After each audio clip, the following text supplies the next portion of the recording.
Hi guys! Welcome back to our YouTube channel. Please don't forget to like, share, and subscribe para lagi kayong updated sa mga video na i-upload ko sa aming YouTube channel.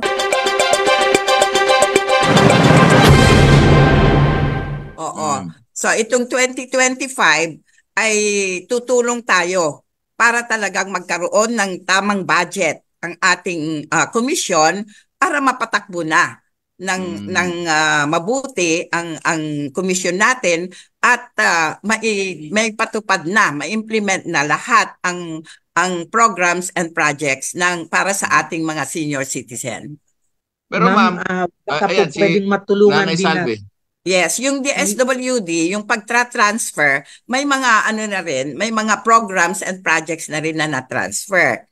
Oo, pero yung SOCPEN hindi pa tina-transfer. I hope by 2025 ma-transfer na lahat ang dapat i-transfer sa commission natin. Thanks for watching! Please don't forget to like, share, and subscribe!